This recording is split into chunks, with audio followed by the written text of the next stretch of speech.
नमस्कार दोस्तों, आप सभी का स्वागत है हमारे YouTube चैनल एग्जाम नॉलेज। तो चलिए आज हम फिर पढ़ते हैं NCERT class 7 history chapter number 6। ठीक है, जो मेरा चैप्टर नंबर 6 है उसमें हम बात करेंगे आज शहरी, व्यापारी और कारीगर, यानी कि हम 3 टॉपिक पे बात करेंगे, शहर और व्यापार और कारीगर। ठीक है, शहर कैसे विकसित हुआ, शहर विकसित हुआ तो व्यापार कैसे चालू हुआ, व्यापार का वर्चस्व कैसे बढ़ा, व्यापार का वर्चस्व बढ़ा तो कैसे बढ़ा, कारीगर कैसे कैसे काम करते थे। ठीक है, तो इन 3 टॉपिक पे आज हम क्लास 7 चैप्टर 6 में हम बात करेंगे। ठीक है, जैसे कि बात करते हैं मध्यकालीन भारत, यानी मध्यकालीन की भारत बात करें तो वो 700 से 1750, यानी कि जो मध्यकालीन भारत था वो 700 से 1750 के दौरान भारत में कई शहर विकसित हुए। ये शहर अलग अलग कारणों से प्रसिद्ध हुए, जैसे कि कुछ शहर जो प्रसिद्ध हुए, कुछ जो व्यापार के माध्यम से, कुछ कारीगर के माध्यम से, कुछ धार्मिक माध्यम से, कुछ प्रशासन के माध्यम से और कुछ बंदरगाह के माध्यम से। मतलब हर शहर कुछ न कुछ चीज़ों के द्वारा प्रसिद्ध हुए कि कहीं पे किसी शहर में व्यापार का वर्चस्व था तो किसी शहर में कारीगर का वर्चस्व था, किसी शहर में धार्मिक यात्रा मंदिरों का वर्चस्व था और किसी शहर में प्रशासनिक व्यवस्था थी। ठीक है, और किसी शहर में बंदरगाह, यानी कि जो कारीगर का जो बड़ा बड़ा उद्योग होता था कुछ शहर में वो विकसित थे। ठीक है, तो हम बात करते हैं भारत उस समय व्यापार और कला का वैश्विक केंद्र था, यानी कि भारत जो था 700 से 1750 के समय तक, उस समय तक भारत जो था वो व्यापार और कला का एक वैश्विक केंद्र बना हुआ था। बहुत से विदेशी लोग क्या करते थे, भारत आते थे व्यापार करने। ठीक है, जैसे कि 3 प्रकार के शहर होते हैं भारत में, 3 प्रकार के शहर होते थे। एक होता था प्रशासनिक शहर, एक जो होता था वो होता था प्रशासनिक शहर, यानी कि एडमिनिस्ट्रेटिव टाउन्स, जहाँ एडमिनिस्ट्रेटिव टाउन होता है जहाँ राजा और अधिकारी लोग रहते थे, यानी जो एक प्रशासनिक शहर होता था वहाँ पे राजा और अधिकारी लोग रहते थे। ये जो प्रशासनिक शहर होते थे ये होते थे दिल्ली। ठीक है, दिल्ली, आगरा और जयपुर, ये जो थे ये प्रशासनिक शहर होते थे जहाँ पर राजा और अधिकारी लोग रहते थे। ठीक है, इन शहरों में क्या होता था, किले और दफ्तर, इन शहरों में किले और दफ्तर, अधिकारी, सेवा करने वाले लोग रहते थे, यानी कि ये जो शहर होते थे ये किले होते थे, इनमें अधिकारी रहते थे और सेवा करने वाले लोग रहते थे। ठीक है, अब हम बात करते हैं जो दूसरा शहर होता था वो होता था धार्मिक तथा सांस्कृतिक शहर, यानी कि टेम्पल टाउन्स, जो होता था टेम्पल टाउन्स। ठीक है, टेम्पल टाउन, टेम्पल टाउन, यहाँ पर क्या होता था कि बड़े बड़े मंदिर होते थे, यहाँ पर जहाँ पर बड़े मंदिरों के कारण भीड़ होती थी और मंदिर केवल धार्मिक स्थल नहीं था, यहाँ पे क्या होता था, अनाज का संग्रह होता था, यानी कि और धन संग्रह होता था। ठीक है, यानी कि बड़ा एक अनाज का भंडार होता था, जो लोग मंदिर जाते थे वो लोग दान करते थे, अनाज भी दान करते थे, धन पैसा भी, ये सारी चीज़ें दान करते थे। ठीक, और मंदिर जो था एक शिक्षा का केंद्र रहता था और यहाँ पे कारीगर को काम मिलता था, क्योंकि जो मंदिर जहाँ पे मंदिरों का निर्माण होता था वहाँ पे ज़मीन ज़्यादा रहती थी और अक्सर वहाँ पे काम चलता रहता था, तो क्या होता था जो कारीगर लोग होते थे उनको क्या होता था, काम मिलता रहता था। ठीक है, अब जैसे कि हम मंदिर की बात करें, जैसे कि तिरुवन्नकुला, यानी कि तमिलनाडु में मदुरै, कांची, ये जो होते थे क्या होते थे, केंद्र थे, यहाँ से सारी चीज़ें मंदिरों का निर्माण भी बड़े मंदिरों के कारण होती थी। ठीक है, अब हम बात करते हैं व्यापारिक शहर, यानी कि ट्रेंडिंग ट्रेंडिंग टाउन्स, जहाँ पे क्या होता था कि व्यापारी लोग जो होते थे वो क्या करते थे, जहाँ व्यापारी, कारीगर और बाजार होते थे, जहाँ पर व्यापारी, कारीगर और बाजार होते थे, जैसे कि सूरत,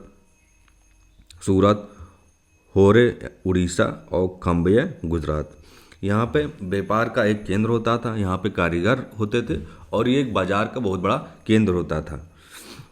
तो यहाँ पे व्यापारिक शहर जो व्यापारिक शहर था वो सूरत था, उड़ीसा था, गुजरात था, ये शहर हुआ करते थे। ठीक, अब हम बात करते हैं मंदिरों का महत्व क्या था। जो मंदिर थे उनका क्या महत्व था, उनसे क्या चीज़ें लोगों को हासिल होती थी। ठीक है, तो जैसे कि दक्षिण भारत में मंदिर बहुत शक्तिशाली संस्थान थे, यानी कि जो दक्षिण भारत था वहाँ पर मंदिर बहुत ही शक्तिशाली थे और दक्षिण भारत में मंदिरों का निर्माण सबसे ज़्यादा किया गया।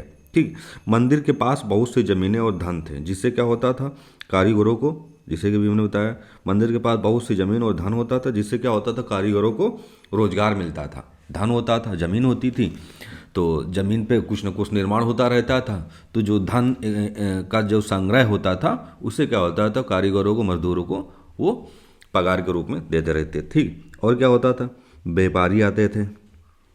ठीक है, व्यापारी लोग आते थे, यहाँ से व्यापार भी करते थे और क्या हुआ लोग बसते थे, यानी कि जमीन भी बहुत थी, धन संपदा थी, तो लोग आते थे मतलब काम भी करते थे और लोग धीरे धीरे क्या हुआ बसने लगे। ठीक है, फिर क्या हुआ धीरे धीरे जब बसने लगे तो पूरा शहर विकसित होता गया।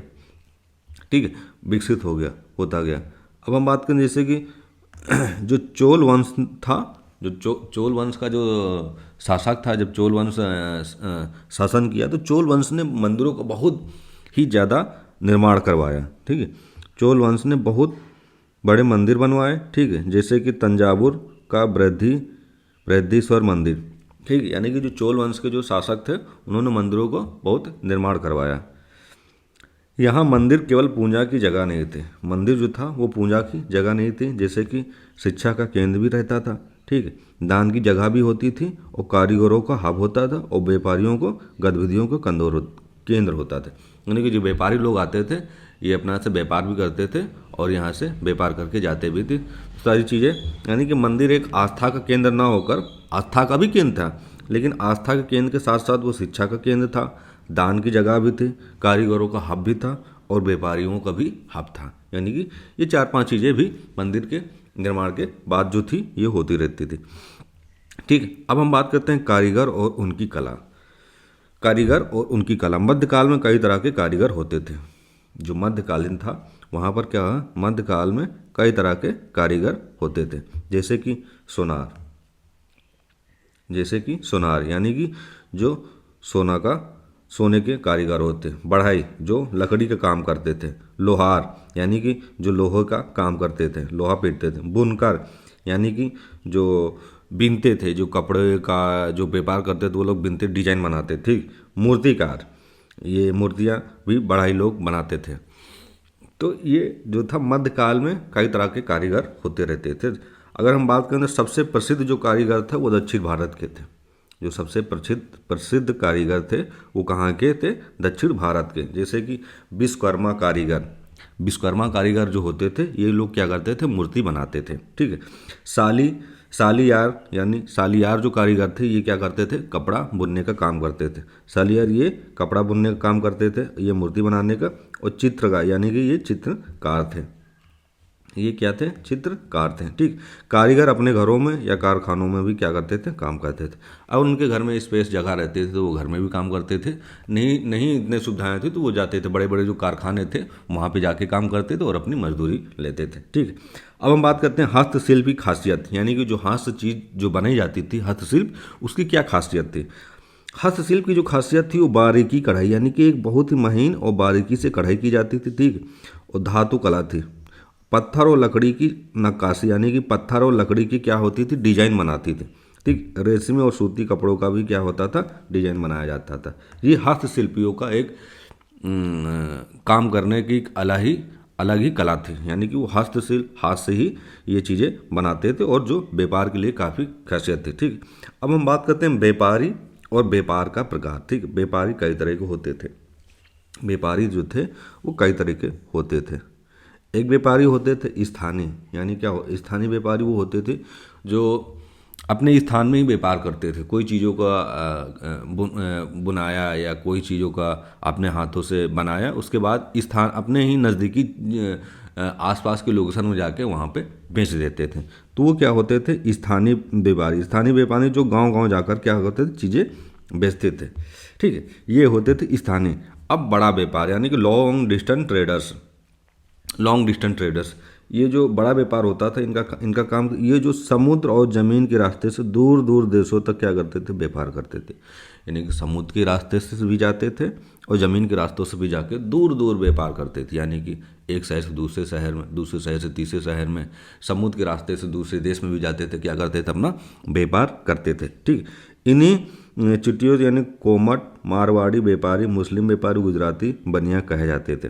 गुजरात में भी आज के समय में बहुत बड़ा व्यापार होता है, साड़ियों का व्यापार।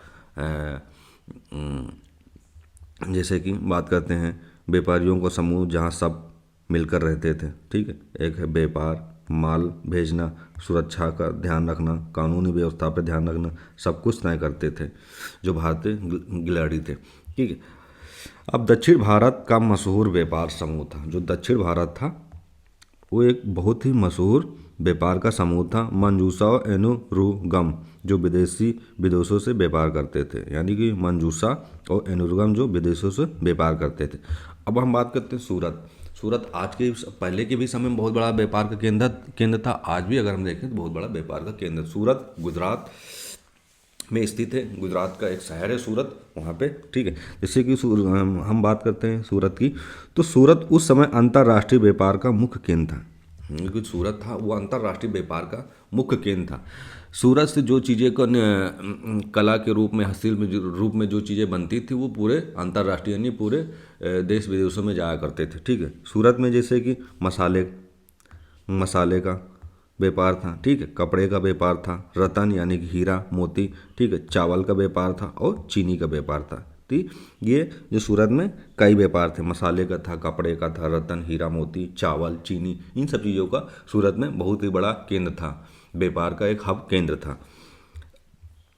अब ये हम बात करते हैं, देखते हैं तो कहाँ तक जाता था ये, अफ्रीका, अरब, यूरोप तक भेजा जाता था। अफ्रीका, अरब, यूरोप ऐसे देशों में भी सूरत से जो व्यापार होता था ये अंतर्राष्ट्रीय तौर पर देखा जाए तो ये अफ्रीका, सूरत और अरब, यूरोप तक भी जाएगा। अब हम बात करते हैं सूरत की खासियत की थी, क्यों इतना प्रसिद्ध था सूरत के व्यापार, सूरत की क्या खासियत थी। जैसे कि सूरत की जो खासियत थी, एक यहाँ पे क्या था, बड़ा बंदरगाह था और सैकड़ों जहाज यहाँ क्या होते थे, इकट्ठा होते थे समुद्र के रास्ते से।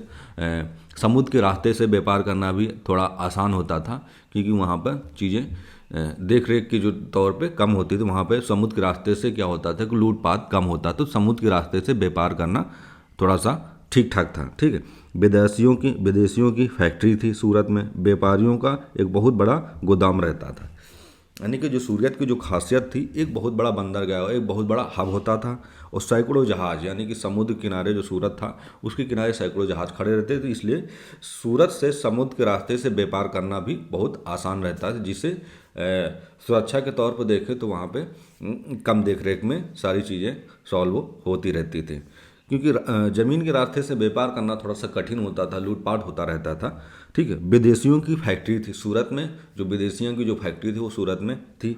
व्यापारियों का एक बहुत बड़ा गोदाम रहता था सूरत में, तो वहाँ से उस गोदाम से जो कच्चा माल होता था वो सूरत की फैक्ट्री में पहुँच कर वहाँ से चीज़ें बनती रहती थी और वहाँ से सप्लाई होती थी। ठीक है, अब जैसे कि हम बात करें अंग्रेज। ठीक है, अंग्रेज और डच,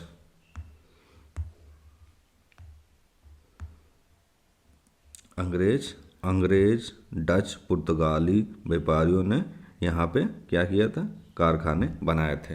सूरत में अंग्रेज डच पुर्तगाली व्यापारियों ने क्या किया था, सूरत में कारखाने बना रखे थे। ठीक, अब हम बात करते हैं कारीगर, बुनकर और उनका कपड़ा का व्यापार। ठीक है, भारत के बुनकर दुनिया भर में प्रसिद्ध थे। जो भारत के बुनकर थे वो पूरी दुनिया भर में प्रसिद्ध थे, इसलिए भारत से व्यापार होता रहता था। ठीक है, जैसे कि प्रमुख की बात करें, जैसे कि कपड़े की बात, जैसे मलमल का कपड़ा, ठीक है, सूती, रेशम, कश्मीरी शाल और बनारसी साड़ी। यहाँ पर भारत यानी कि बुनकर की चीज़ें होती थी वो भारत में बहुत ज़्यादा प्रसिद्ध थी। जैसे कि मलमल का, सूती, रेशम, कश्मीरी शाल, बनारसी साड़ी, ये बुनकर लोग खुद बनाते थे और इसी से क्या था, बुनकर के रूप में जो भारत में एक बहुत बड़ा प्रसिद्ध व्यापार होता था। ठीक है, अब हम बात करें जैसे कि बंगाल का मलमल इतना प्रसिद्ध था कि यूरोप में इसकी बहुत मांग थी। बंगाल का जो मलमल का जो कपड़ा होता था, इतनी ज़्यादा डिमांड रहती थी कि यूरोप में, कि वहाँ पे पूरा ही नहीं हो पाता था। ठीक, कारीगर अपने पूरे परिवार के साथ क्या करते थे, मिलकर काम करते रहते थे। ठीक है। अब निर्यात वस्तुओं की बात करते हैं, जैसे काली छपाई का जो कपड़ा होता था वो होता था कच्छ। अब सुंदर सुंदर डिजाइन वाले कपड़े जो होते थे वो अंडमान और गुजरात से आते थे। यानी कि सुंदर सुंदर जो डिजाइनें होती थी, छपाई होती थी, वो कहाँ, अंडमान और गुजरात जैसे शहर से होता था। ठीक है। अब हम बात करते हैं नेक्स्ट, जो विदेशी व्यापारी और व्यापार का विस्तार। यानी जो विदेशी व्यापारी थे उनका क्या व्यापार था और इन्होंने अपना व्यापार का विस्तार कैसे किया। ठीक है। भारत में कपड़े और मसाले दुनिया भर में मशहूर थे। भारत के कपड़े और मसाले दुनिया भर में मशहूर थे। इसी कारण से अरब, यूरोपी, अफ्रीकी और एशियाई व्यापारी जो होते थे भारत आते थे। यानी कि अरब देश के, यूरोप के, अफ्रीका के और एशियाई यहाँ के जो व्यापारी होते थे वो क्या करते थे, भारत देश आते थे। क्योंकि यहाँ का जो कपड़े का और मसाले का ये पूरे अंतर्राष्ट्रीय बाजार में भारत का मसाला और कपड़े का जो व्यापार था वो बहुत ही प्रसिद्ध था। ठीक है। अब बात करते हैं जो यूरोपीय कंपनी थी। यानी कि अगर बात करें यूरोपीय कंपनी जो सबसे पहले आई, वो सबसे पहले पुर्तगाल के लोग भारत में आए व्यापार करने। उसके बाद डच, यानी कि डच के, पुर्तगाली के बाद फिर डच लोग आए भारत में व्यापार करने। उसके बाद ब्रिटिश शासन है, यानी कि ब्रिटिश जो शासन था वो अंग्रेज थे। अंग्रेज लोग भारत में व्यापार करने के लिए आए थे। फिर वो धीरे धीरे क्या किए, भारत पर शासन और राज करने लगे। ठीक है। फिर क्या हुआ, ब्रिटिश के बाद फिर फ्रांसीसी लोग आए। यानी कि अंग्रेजों के बाद कौन से व्यापार करने आए, फिर फ्रांस के लोग आए, फ्रांसीसी लोग। ठीक। अब इन लोगों ने क्या किया, व्यापार के माध्यम से धीरे धीरे अपना वर्चस्व बढ़ाया और ये शक्तिशाली होते गए। फिर इन लोगों ने क्या किया, धीरे धीरे भारत पे राज करने लगे। ठीक। इन लोगों ने भारत में समुद्री व्यापार पर अपना नियंत्रण बढ़ाया। यानी कि जो समुद्री जो व्यापार था, क्योंकि समुद्री व्यापार करना आसान होता था, चीज़ें वहाँ से बहुत जल्दी सही हो जाती है। क्योंकि समुद्री रास्ते से और ज़मीनी रास्ते में बहुत फर्क होता है। ज़मीनी रास्ते में क्या होता था कि लूटपाट ज़्यादा होती, समुद्री रास्ते से एक सेफ व्यापार का केंद्र होता था। ठीक है। नियंत्रण बढ़ा लिए। फिर ये लोग क्या किए, धीरे धीरे ब्रिटिश व्यापार आगे बढ़ाकर राजनीतिक शक्ति बनाई। यानी कि जो ब्रिटिश काल के जो लोग थे अंग्रेज, व्यापार तो बढ़ाया ही धीरे धीरे। व्यापार बढ़ाने के बाद इन्होंने क्या किया, अपना राजनीतिक वर्चस्व भी बढ़ा दिया। यानी कि राजनीतिक वर्चस्व बढ़ाने के बाद धीरे धीरे क्या करने लगे, चीज़ों को अपने हाथ में लेने, शासन करने लगे। ठीक है। शासन करने लगे। तो इससे क्या हुआ कि जो ब्रिटिश के लोग जो आए थे, व्यापार करने से धीरे धीरे अपना क्या किया, वर्चस्व बढ़ाया। फिर धीरे धीरे क्या हुआ, भारत पे शासन और राज करने लगे। तो ये हमारा जो था, ये टॉपिक नंबर जो चैप्टर नंबर 7 था, ये इसका पूरा सारांश था। ठीक है। अब जैसे कि हम बात करते हैं कि भारत में कई प्रकार के शहर थे, जैसे कि धार्मिक, व्यापारिक और प्रशासनिक। ठीक। मंदिर शहर आर्थिक गतिविधियों का एक बड़ा केंद्र था। यानी कि जो मंदिर शहर था वो एक आर्थिक गतिविधियों को बहुत बड़ा केंद्र था। ठीक। कारीगरों की कला बहुत ज़्यादा विकसित थी। सूरत एक महत्वपूर्ण बंदरगाह था, जहाँ पर मसाले फैक्ट्रियाँ, बहुत बड़े बंदरगाह, और वहाँ पे बुनकर लोग क्या करते थे, अपना काम करते। भारत के जो कपड़े थे वो दुनिया भर में प्रसिद्ध थे। यूरोपीय कंपनियों के आने से क्या हुआ, व्यापार में बहुत बड़ा बदलाव देखने को मिला। यानी कि जो यूरोप के लोग जो धीरे धीरे व्यापार करने आए भारत में, इससे क्या हुआ, भारत का व्यापार बढ़ा। लेकिन कहीं ना कहीं व्यापार तो बढ़ा, चीज़ें और भी नुकसानदेह हुई। जैसे कि ब्रिटिश के जो लोग थे वो व्यापार तो किए ही, धीरे धीरे वो अपनी राजनीतिक शक्तियाँ भी मजबूत करने लगे। ठीक है। तो ये जो हमारा चैप्टर 7 था, ये फाइनली कंप्लीट हुआ। तो प्लीज़ आप लोग लाइक करिए, सब्सक्राइब करिए और कमेंट करके बताइए कैसा लगा। ठीक है। हमारा जो टेलीग्राम चैनल है एग्जाम नॉलेज, प्लीज़ आप लोग उसको ज्वाइन करिए। जो भी PDF हैं आपको टेलीग्राम के माध्यम से मिल जाएंगे। जय हिंद, जय भारत।